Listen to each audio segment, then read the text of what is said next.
welcome back to my channel. If you are new here, my name is Mandisa Shozi, and please make sure that you subscribed. And if you are a returning subscriber, thank you so much for coming back, and thank you for tuning in once again on yet another video. Today's video is a vlog. I just woke up, excuse my voice, I just woke up and just thought of opening this vlog because today I'm actually going to, what is this place? I'm going to Rooftop BBQ in Umhlanga with a friend. I'm going there. I'm going out for drinks. You know, I like going out for drinks. I'm going out for drinks with a friend and my sister. So I wanted to take you guys along with me. I just woke up right now and I just want to get up. I'm so lazy to get up. I am so lazy. I actually hate mornings because I'm just like, why do I have to wake up? I'm a lazy person by nature, so it's difficult for me to get stuff done, but I have to wake up, tidy up, Lana, and get dressed and get ready. So I want to take you guys with me along my day. It's like a spend a day with me vlog, you know, where I'm just gonna get ready with you guys and then I'm just gonna leave after that. Hope you guys enjoy this vlog. Please don't forget to like, comment, and subscribe. I will see you guys later. Not later, I will be speaking to you guys throughout the day.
Not me proceeding with this vlog without saying a word to you guys. I just finished taking a shower and right now I'm trying to get ready. I'm trying to zamukshesha as much as I can, and then so I'm currently doing my eyebrows. they're not looking so good. They're not looking good at all. Like,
hey guys, I'm out of time.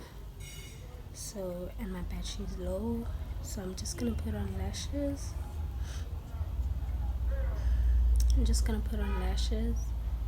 And then I'm gonna get dressed and leave with my sister because we're running out of time, child.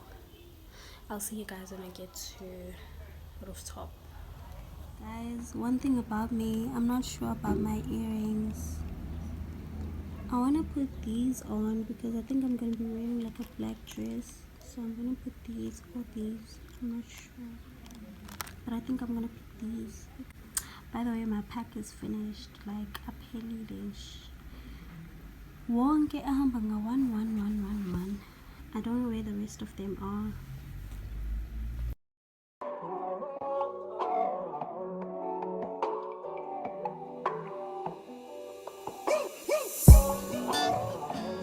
Drought and famine, natural disasters, my baby